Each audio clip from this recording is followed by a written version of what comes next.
देखिए एक संतान न होने के कारण उसको कितना सताया गया, लेकिन कुछ समय की बात कि जब उसको घर से निकाला गया वो गर्भवती थी, गर्भ धारण कर चुकी थी। लेकिन ये बात उसको बाद में पता चलती जब वो महलों से निकल जाती। उसने एक पुत्र को जन्म दिया है और वो पुत्र बड़ा होने लगा है और धीरे धीरे वो पुत्र 7 साल का हो जाता है। और जब वो पुत्र 7 साल का हो गया तो एक दिन की बात है, कृषा गौतमी अपने द्वार पर बैठी हुई है अपने पुत्र के साथ में और क्या सोच रही है। तो ध्यान देना है, मैया कृषा गौतमी अपने द्वार पर है और क्या सोच रही है मन ही मन में, ध्यान देना।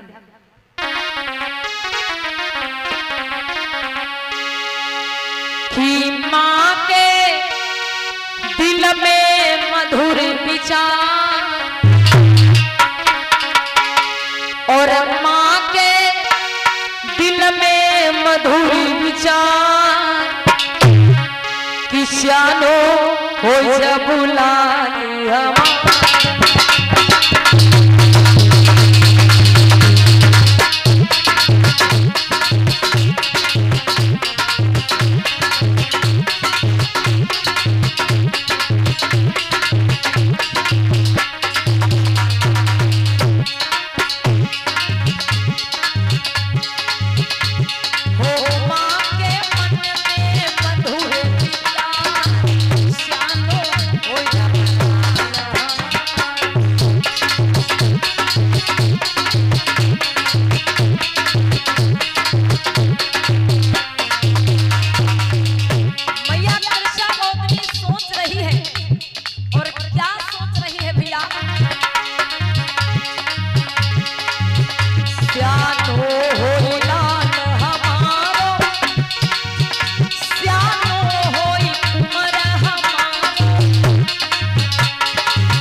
अपने द्वारे पर हैं और होता क्या है मेरे भैया,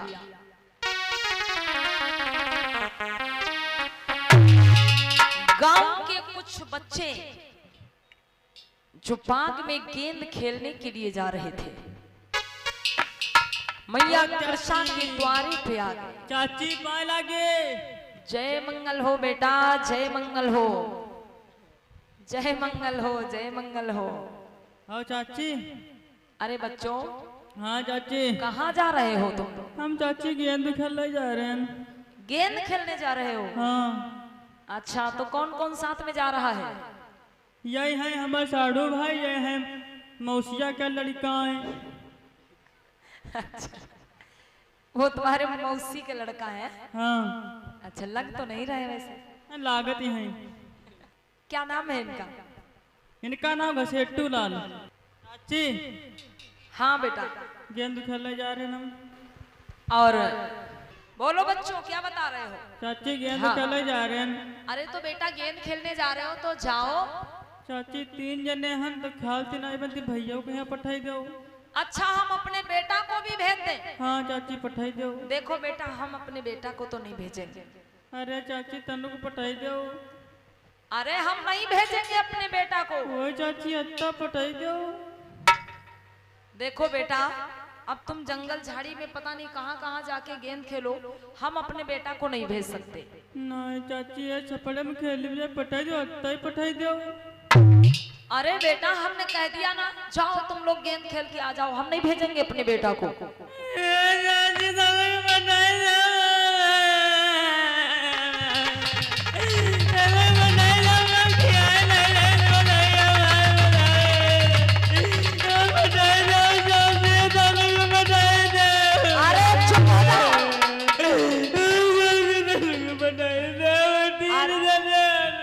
चुप हो जाओ, इतना जोर से चिल्ला रहे हो। हाँ चाची। ठीक है, हम अपने बेटा को भेज तो रहे हैं तुम्हारे साथ में, हाँ। लेकिन जैसे मेरे बेटा को लेके जा रहे हो वैसे लेके आना, हाँ, कहीं छोड़ नहीं देना जंगल में, बाग में। हाँ हाँ वैसे ले दो। ठीक है, साथ में लेकर के जा रहे हो और साथ में ही लेकर के आना। ठीक है चाची, ठीक है। ठीक है। आज मेरे बंधुओं को बच्चे चल देते हैं बाग में गेंद खेलने के लिए। और कैसे भैया? कि बगिया में गेंद खेली रहे हैं धीरे धीरे,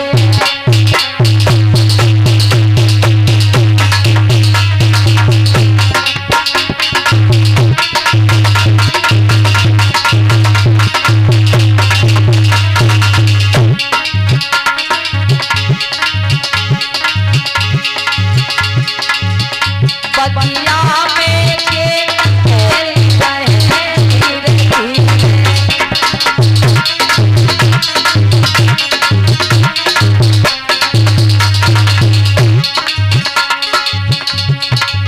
धीरे धीरे धीरे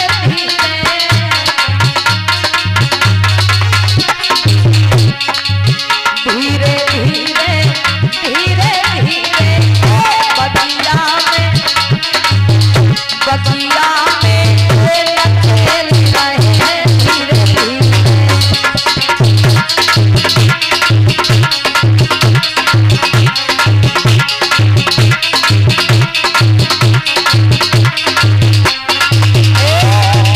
वो बच्चे बाग में गेंद खेल रहे थे और अचानक क्या होता है कि जो कृषा गौतमी का बेटा था उसके हाथ में गेंद आई और उसने गेंद को सही से पकड़ नहीं पाया, वो गेंद एक झाड़ी में चली गई। और जब गेंद झाड़ी में चली गई तो जिस बच्चे का गेंद था वो बोला, ए भैया, नाराज होकर के बोला है, हमार गेंद कहाँ है? हमार गेंद लाओ। अरे भैया गेंद तो झाड़ी में चली गई। चाहे जहाँ चले गए, झाड़ी में जहाँ झाड़ में चली गई हो, हमार गेंद दे उनका। भैया हाँ। वो गेंद उधर चली गई है झाड़ी में, अब मैं कहाँ जाके ढूंढूं? हम तो इतने कोई मतलब ना, हमार हमका गेंद चाहिए तो गेंद चाहिए, गेंद चाहिए, मुझे चाहिए। भैया ऐसा करो, घर पर आया तो लिख दे रहे हमारे गेंद भैया, तुम कहूँ खींचे होती है। ऐसा करो भैया, हम घर चलो, हम पैसा लेके अपनी मम्मी से तुमको दे देंगे, तुम दूसरी गेंद खरीद लेना। ना मम्मी पैसा नाम का वही गेंद चाहिए, बत्ता बड़ा चाहिए, वह दुकान पर का चाहिए, वह कलर का चाहिए, बत्ता ले पैसा ले, वही ले, वही ले, वही ले। हम अपने मौसी के बारात में कल्यावा कारण तब गेंद ले रहा है। भैया गेंद कहाँ मिली थी तुमको? मौसी के बारात में कल्यावा कारण मौसी के जूता चोरवा में गेंद मिला रहा है। अच्छा, मौसिया के जूता तुम चुराए थे? हाँ। अच्छा, हमका हमार गेंद दे जाए। अच्छा रुको रुको भैया रुको। आज देखिए माताओं बहनों, उस बच्चे से गेंद एक झाड़ी में चली गई तो लड़के कहने लगे कि हमको हमारी गेंद चाहिए, हमको वही गेंद चाहिए, हम वही गेंद लेंगे। जब जिद करने लगे तो वो बेटा कहने लगा, रुको भैया ठीक है, हम देखो ढूंढते हैं गेंद। हाँ ढूंढो। आज वो बच्चा क्या करता है, झाड़ी में गेंद को ढूंढने लगा और जैसे ही झाड़ी में हाथ डाला है गेंद को ढूंढने के लिए, तो होता क्या है भैया कि ठोकारो सापरे लाला को डसी खायो।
हाथ डाला है, बहुत ही पुराना काला बिस्तर सांप बैठा था, बालक को डस लेता है। और जैसे ही सांप ने बालक को डसा है, वो बालक पछाड़ खा के धरनी पर गिर जाता है। कुछ देर तड़पता रहता है और तड़पते तड़पते उस बालक की मौत हो जाती है। सांप के डसने से आज वो मासूम बालक मृत्यु को प्राप्त हो गया। जो साथी थे वो तुरंत आगे बढ़े और देखने लगे कि क्या हो गया इसको। ए भैया, हाँ भैया, ऐका का हुई गवा है? ऐसे मुझे देखो फना निकल दिया है। अरे भैया, हाँ, अरे किरसा मैया ने कहा था मेरे बेटा को जैसे लेके जा रहे हो वैसे लेके आना। हमका लागत भैया के सांप काटा जाकर कोई बिस्तर सांप काट खावा। अब भैया क्या करेंगे? अब कृष्णा मैया को क्या जवाब देंगे? अरे भैया, बच्चे कहने लगे जल्दी चलो, हम जल्दी कुछ बता देंगे, जल्दी चलते हैं यहाँ से। आज दौड़ते भागते वो बच्चे पहुंचे हैं कृष्णा मैया के पास जाकर। और जब वो बच्चे कृष्णा मैया के पास जाके पहुंचे हैं और जैसे ही बताया है कि मैया तुम्हारे बेटा को पता नहीं क्या हो गया, वो अचानक से जमीन पे गिर गया है, ना तो उठता है, ना तो बोलता है, ना तो कुछ कहता है, ना सुनता है, चुपचाप जमीन पर पड़ा है। जब इतनी बात सुनी मैया कृष्णा ने, मानो कि पैरों के नीचे से जमीन खिसक गई हो। मैया कृष्णा रोने लगी, चिल्लाने लगी, अरे मेरे बेटा को क्या हो गया? और दौड़ती भागती मैया कृष्णा उसी बगिया में पहुंची है। रोबती बिल्ली खती तब मात चली, और बगिया में तुरंत ही आई है।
आज मैया कृष्णा गौतमी पहुंच गई बगिया में, और जैसे ही अपने बेटा को देखा है, जैसे ही बेटा को गोद में उठाया है, तो क्या देखा कि बेटा तो मर चुका है।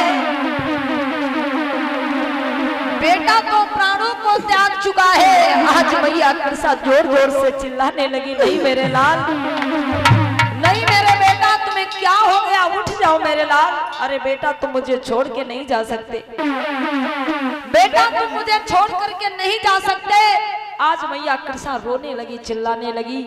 प्यारे बंधुओं, विचार करो, जिस माँ का कोई सहारा ना हो और जिस माँ का अकेला इकलौता बेटा हो, वो भी दुनिया छोड़ के चला जाए, तो उस माँ पर क्या गुजरेगी।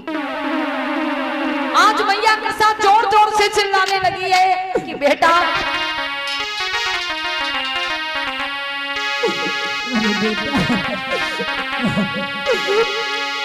हरि रोवती आजू भी लखी रही मैया,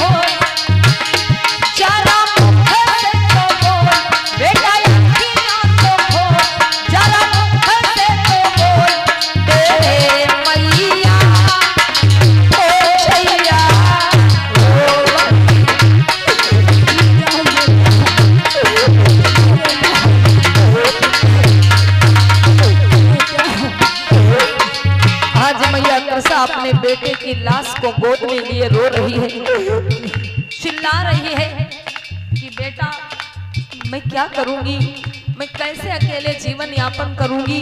एक तुम ही मेरा सहारा थे, मेरा कोई इस दुनिया में नहीं है बेटा। मैं कहाँ जाऊंगी, किसके सहारे रहूंगी बेटा। उठ जाओ मेरे लाल, आंखें खोलो मेरे बेटा, आंखों को खोल के देखो बेटा। तुम्हारी मैया तुम्हें बुला रही है मेरे लाल। अरे रोवती ओ दिलती रही मैया, बेटा अखियां को खोल, जरा मुख से खोल, तेरे मैया हो छैया।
प्यारे बंधुओं, मैया कृष्णा अपने बच्चे को गोद में लिए रोती जा रही है, रोती जा रही है।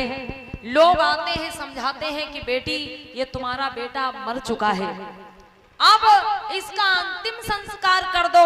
कृष्णा कहती है नहीं, मेरा बेटा नहीं मर सकता, मेरा बेटा मुझे छोड़ करके नहीं जा सकता, मैं अपने बेटे का अंतिम संस्कार नहीं करूंगी।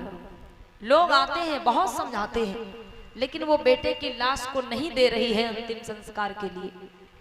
लोग जब समझाते समझाते हार गए तो एक बूढ़ा व्यक्ति सामने आया और बोला, बेटी हाँ बाबा, अगर तुम्हारा बेटा जीवित हो जाए तो कैसा रहेगा? बताओ बाबा, कैसे मेरा बेटा जीवित होगा? रो रही थी, चुप हो गई। जैसे उससे एक बूढ़े व्यक्ति ने पूछा कि बेटी अगर तुम्हारा बेटा जीवित हो जाए तो कैसा रहेगा? चुप हो गई और बोली, बताओ कैसे मेरा बेटा जीवित होगा? तो कृष्णा गौतमी ने जब ये पूछा है तो उस बूढ़े व्यक्ति ने बताया कि बेटी इस समय जेत वन में भगवान बुद्ध ठहरे हुए, इस समय चेत वन में महाकारुणिक तथागत गौतम बुद्ध ठहरे हुए हैं। हाँ। अगर तुम तथागत बुद्ध के पास चली जाओ तो तुम्हारा बेटा जीवित हो जाएगा। लोगों को लगता था कि अब तो इसको केवल बुद्ध ही समझा सकते हैं, क्योंकि लोग समझाते समझाते हार गए। लोग कहते हैं कि तुम्हारा बेटा मर चुका है, इसका अंतिम संस्कार कर दो, लेकिन वो अपने बच्चे की लाश को नहीं दे रही। तो इसलिए लोगों ने बता दिया कि तुम अगर बुद्ध के पास चली जाओ तो तुम्हारा बेटा जीवित हो जाएगा, क्योंकि लोगों को लगता था कि अब केवल बुद्ध ही इस कृष्णा को समझा सकते हैं। आज कृष्णा गौतमी देर नहीं करती है, अपने बेटा की लाश को गोद में उठाती है और चल पड़ी है मेरे भैया। कहां के लिए? जेत वन के लिए।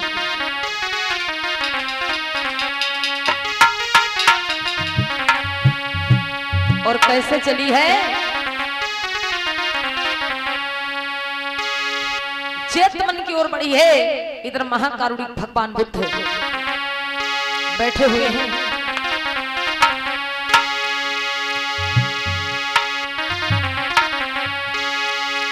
कि मंगल मूली अमंगल हारी, प्रगति साकी मुनि जी वरदान। नमो बुद्धा नमो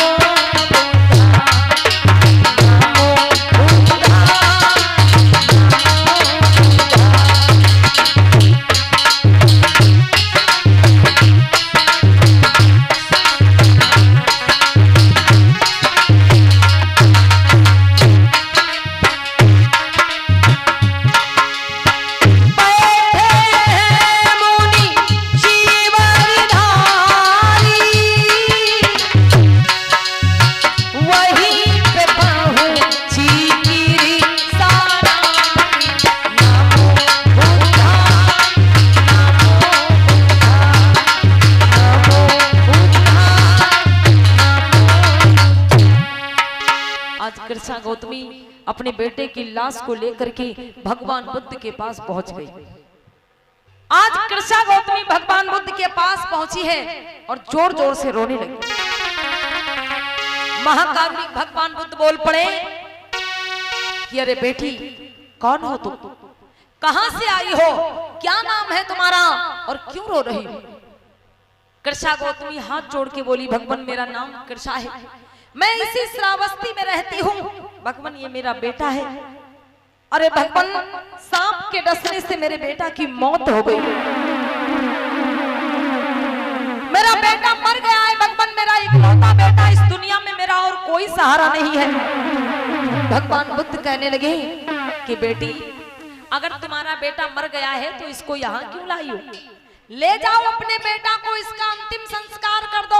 कृष्णा गौतमी कहने लगी, नहीं भगवान, अरे यही लोग कहते हैं और यही आप भी कह रहे हो, मैं अपने बेटे का अंतिम संस्कार कैसे कर दूं? मेरा कोई नहीं है इस दुनिया में। हे भगवान, मैं आपके पास एक आस लगा करके आई हूँ। भगवान बुद्ध बोल पड़े, बोलो बेटी, कौन सी आस लगा के आई हो? कृष्णा गौतमी कहने लगी, भगवान आप मेरे बेटा को जीवित कर दे। कृष्णा गौतमी भगवान बुद्ध से क्या बोली? आप मेरे बेटा को जीवित कर दे। महाकारुणिक तथागत बुद्ध बोल पड़े, बेटी ये क्या कह रही हो? अरे तुम्हारा बेटा मर चुका है, ये संसार नश्वर है, ये संसार नाशवान है। जो इस दुनिया में आया है, जो इस संसार में आया है, जो इस जगत में आया है, उसको एक ना एक दिन जाना ही होगा। यही संसार का सत्य है बेटी, जिसने जन्म लिया है उसकी मृत्यु जरूर होगी। कृष्णा गौतमी हाथ जोड़ के बोली, नहीं भगवान, आप मेरे बेटा को जीवित कर दें, बस मैं आपसे विनती करती हूँ। महाकारुणिक भगवान बुद्ध बोल पड़े कि बेटी, हर एक रोग बीमारी की दवाई बनी है, लेकिन आज तक ऐसी कोई दवाई नहीं बनी जो मरे हुए व्यक्ति को जिंदा कर दे।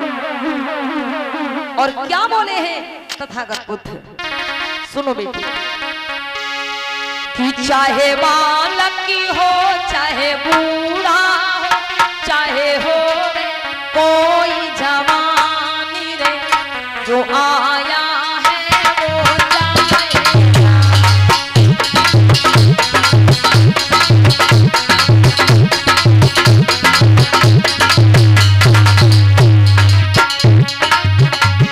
सुन रही हो बेटी, चाहे बालक हो, चाहे बूढ़ा हो, चाहे होवे कोई जवानी रे, जो आया है वो जाएगा।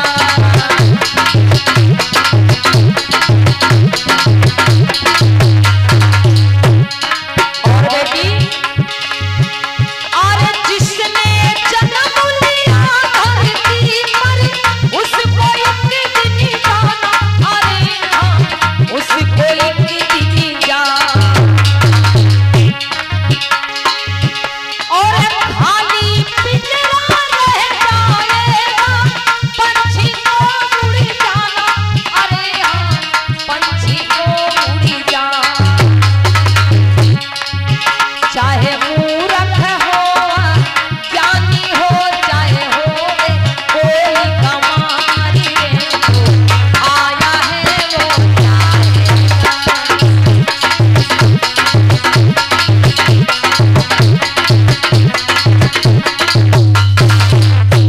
आज भगवान बुद्ध कृष्णा गौतमी को बहुत समझाते हैं कि बेटी ये संसार नाशवान है, इस संसार में जो आया है उसको एक ना एक दिन जाना होगा। जिसने जन्म लिया है उसकी मृत्यु जरूर होगी। लेकिन कृष्णा गौतमी कहती है, नहीं भगवान, बस आप मेरे बेटा को जीवित कर दे, मेरी यही प्रार्थना है।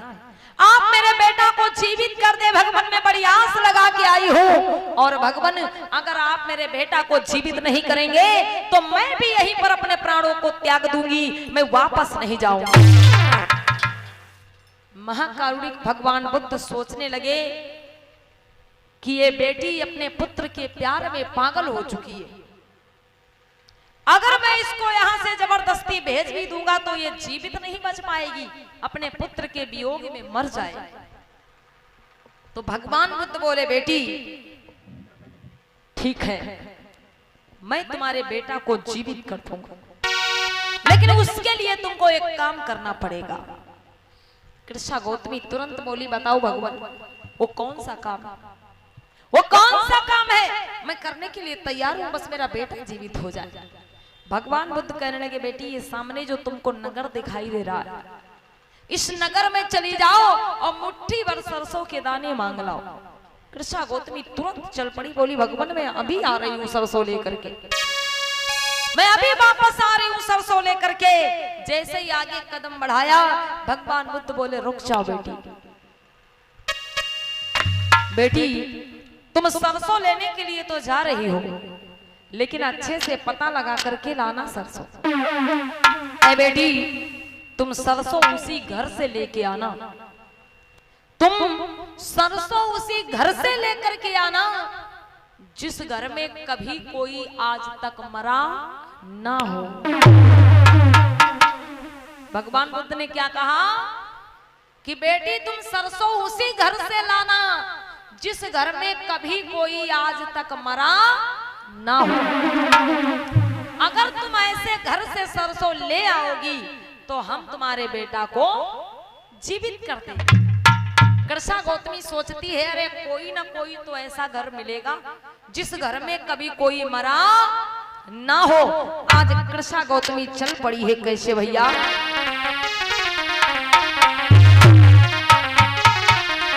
आज रोते बिलखते कृष्णा चली है, द्वार द्वार पे जाती है और रोती है, आवाज लगाती है,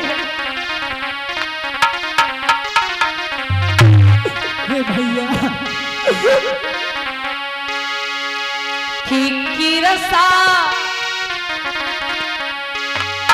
और तीनों आगे कदम बढ़ाए,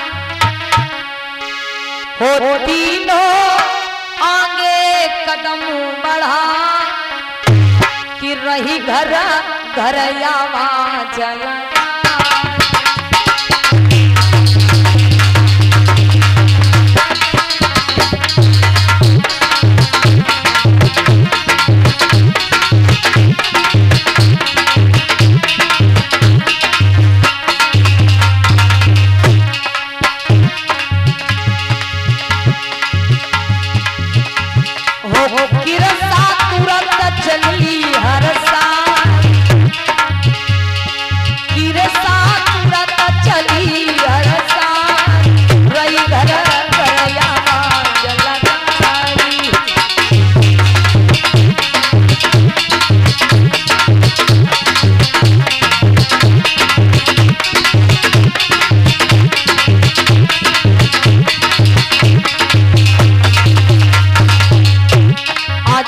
गौतमी द्वारे द्वारे पे जाती है, रोती है और अपना दुखड़ा सुनाती है कि भैया मुझे मुट्ठी भर सरसों के दाने दे दो, ए भैया मुझे मुट्ठी भर सरसों के दाने दे दो। कि वो तो द्वार द्वार पर जावे और अपना दुखड़ा सुनावे,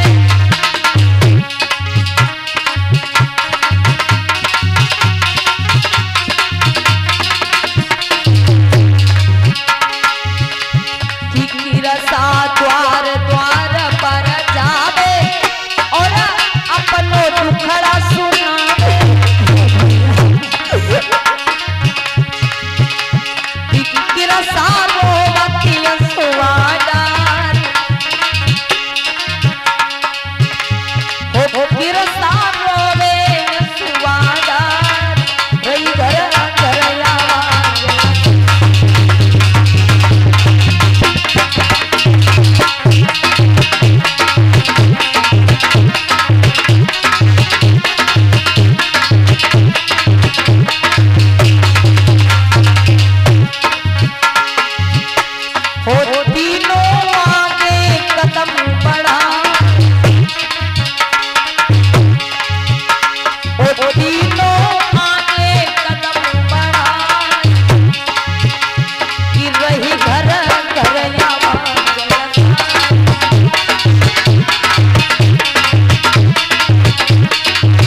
जाती है तो अपना दुखड़ा सुनाती है कि भैया मुझे मुट्ठी भर सरसों के दाने दे दो। हे बहना मुझे मुट्ठी भर सरसों के दाने दे दो। लोग पूछते हैं कि बहन मुट्ठी भर सरसों क्या करोगी, तो रो करके कहती है अरे भैया सांप के डसने से मेरे बेटा की मौत हो गई, अगर मुझे मुट्ठी भर सरसों के दाने मिल जाएंगे तो मेरा बेटा जीवित हो जाएगा।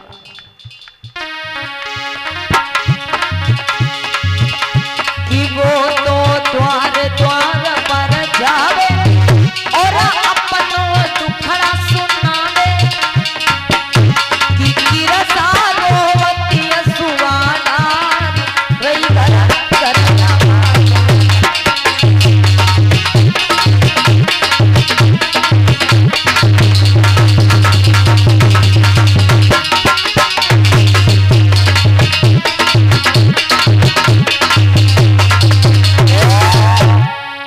आज मेरे धम्म प्रेमियों, कृषा गौतमी जब नगर में पहुंची है तो एक घर में वो आवाज लगाती है, उस घर से एक व्यक्ति बाहर निकलता, कहती है भैया मुझको मुट्ठी भर सरसों दे दो। उस व्यक्ति ने यही पूछा बहन मुट्ठी भर सरसों क्या करोगी। माताएं बहनें कथा पर भी ध्यान दें। एक आदमी घर से बाहर निकला, कृषा ने सरसों मांगी तो उस आदमी ने कहा अरे मुट्ठी भर ही सरसों क्यों चाहिए तुमको, मुट्ठी भर सरसों से क्या करोगी, इससे क्या काम चलेगा, अरे सरसों चाहिए तो ज्यादा मांगो। तो कृषा कहने लगी नहीं भैया मुझको ज्यादा सरसों नहीं चाहिए, मुझको बस मुट्ठी भर ही सरसों चाहिए। उस आदमी ने पूछा आखिर क्या करोगी मुट्ठी भर सरसों का, तो कृषा बोली भैया सांप के डसने से मेरा बेटा की मौत हो गई, मैं अपने बेटा को लेकर भगवान बुद्ध के पास आई थी, तो भगवान बुद्ध ने ही मुझको नगर में भेजा है कि अगर तुम मुट्ठी भर सरसों मांग लाओ तो हम तुम्हारे बेटा को जीवित कर देंगे। वो आदमी बड़ा खुश हुआ, घर के अंदर गया और तुरंत सरसों लेकर के आया और दे दिया कृषा गौतमी को, बोला बहन ले जाओ, अरे तुम्हारा बेटा जीवित हो जाएगा। लेकिन फिर उसको बात याद आ गई भगवान बुद्ध की। कृषा गौतमी को फिर बात याद आई तो बोली भैया अच्छा एक बात बताओ, भगवान बुद्ध ने हमसे एक बात कही थी कि सरसों लाना तो उसी घर से लाना जिस घर में कभी कोई मरा ना हो, तो भैया एक बात बता दो तुम्हारे घर में कभी कोई मरा तो नहीं है। जैसे उस व्यक्ति से पूछा कि भैया एक बात बता दो तुम्हारे घर में कभी कोई मरा तो नहीं है, वो व्यक्ति उदास हो गया, दुखी हो गया और दुखी होकर के बोला अरे बहन ये कैसी बातें पूछ रही हो, मेरा घर क्या इस धरती पर कोई ऐसा घर नहीं मिलेगा जिस घर में कभी कोई मरा ना हो। कृषा बोली भैया ऐसा ना कहो, फिर मेरा बेटा कैसे जीवित होगा। वो व्यक्ति बोला देखो बहन मैं तुमसे झूठ नहीं बोलता, अरे मेरे माता पिता मेरे दादी दादा मेरी आंखों के सामने इस दुनिया से चले गए, मैं तुमसे कैसे कह दूं मेरे घर में कोई नहीं मरा। वो व्यक्ति अपने माता पिता को याद करके रोने लगा। कृषा गौतमी ने सरसों नहीं ली, सरसों को लौटा दिया और दूसरे घर में पहुंची। एक औरत बाहर निकल के आई, उससे कहती है कि हे बहना मुझे मुट्ठी भर सरसों दे दो, लेकिन पहले ये बता दो तुम्हारे घर में कोई मरा तो नहीं। वो औरत जोर जोर से रोने लगी अम्मा बहनों और बोली कि बहन तुम मुझसे पूछ रही हो तुम्हारे घर में कोई मरा तो नहीं, अरे अभी 1 महीना पहले मेरे पति की मौत हो गई, मेरा छोटे छोटे बच्चे हैं, मेरे कोई कमाने वाला नहीं है, मेरे बच्चे भूखों मर रहे हैं। वो औरत रोने लगी अपने पति की याद करके। तीसरे घर में कृषा पहुंची तो एक बूढ़ा व्यक्ति मिला, उससे भी कृषा यही कहती है दादा मुझे मुट्ठी भर सरसों दे दो, लेकिन पहले ये बता दो तुम्हारे घर में कभी कोई मरा तो नहीं। वो बूढ़ा व्यक्ति भी जोर जोर से रोने लगा और बोला बेटी अभी 4-5 महीना पहले मेरे जवान बेटा की मौत हो गई। वहां भी सरसों नहीं लेती और घर में पहुंचती है। अरे वो जिस घर में जाती है और जिस घर में पूछती है कि आपके घर में कोई मरा तो नहीं, तो कोई कहता है मेरी माता मर गई, कोई कहता मेरे पिता मर गए, कोई कहता मेरी पत्नी मर गई, कोई कहता, कोई औरत कहती मेरा पति मर गया, कोई कहता मेरा भाई मर गया, कोई कहता मेरी बेटी मर गई, कोई कहता मेरी बहू मर गई, कोई कहता मेरी बहन मर गई। अरे वो जिस घर में जाती है और सरसों जब मांगती है, जब लोगों से पूछती है कि तुम्हारे घर में कोई मरा तो नहीं, तो लोग अपना अपना दुख बता के रोने लगते हैं। अम्मा बहनों, कृष्णा गौतमी ने जब रोते बिलखते लोगों को देखा है तो आज बंधुओं अपना दुख वो भूल गई।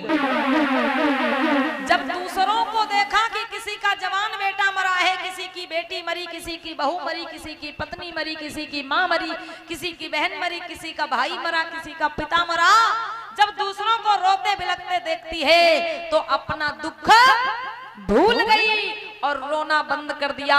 उसने स्वीकार कर लिया कि भगवान बुद्ध ठीक ही कह रहे थे, बेटी ये संसार नश्वर है, जो इस संसार में आया है उसको एक ना एक दिन जाना होगा और इस संसार में जन्म और मृत्यु ही सत्य है। ये भगवान बुद्ध ठीक ही कह रहे थे, आज उसकी समझ में आ गया भैया। और वो क्या करती है, चुपचाप लौट आती है, अपने बेटा को उठाती है और शमशान घाट की ओर चली जाती है। बोलिए भगवान बुद्ध की। आज देखिए मेरी अम्मा बहनों, उस कृष्णा गौतमी को कैसा ज्ञान हो गया। चुपचाप आई, अपने बच्चे को उठा लिया और अंतिम संस्कार करने के लिए चली गई। अपने बेटे का अंतिम संस्कार करके और तुरंत भगवान बुद्ध के पास लौट करके आई।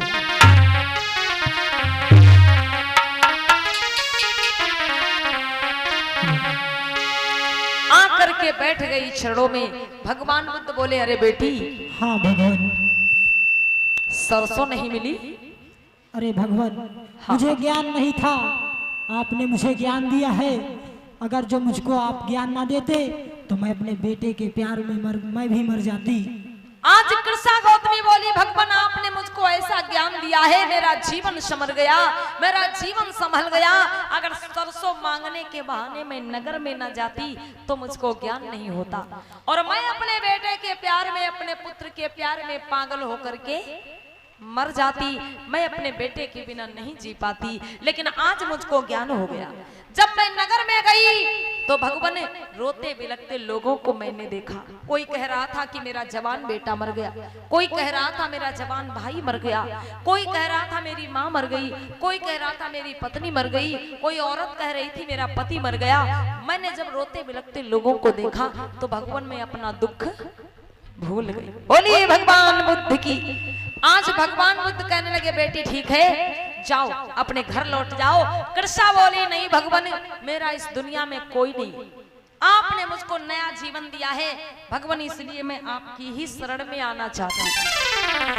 आज भगवान बुद्ध कहने लगे, ठीक है चलो बेटी, अगर मेरी शरण में आना चाहती हो तो मैं तुम्हें भिक्षुणी संघ में ले चलता हूं।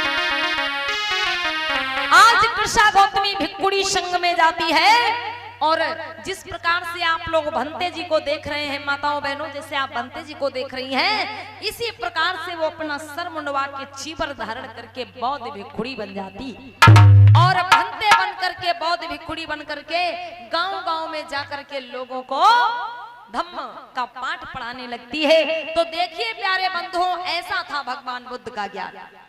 अगर वो चाहते तो उस लड़की को ऐसे ही भेज देते कि जाओ तुम्हारा बेटा नहीं जीवित हो, लेकिन अगर वो ऐसे भेज देते, वो चली तो जाती लेकिन वो जीवित नहीं रह पाती, वो भी मर जाती अपने पुत्र के वियोग में, शोक में, दुख में। लेकिन जब उसको ज्ञान हो गया सरसों मांगने के बहाने, तो देखिए मेरी माताओं बहनों, उसने खुद ऐसे रास्ते को अपना लिया कि दूसरों को ज्ञान का रास्ता बताने लगी। बोलिए भगवान बुद्ध की।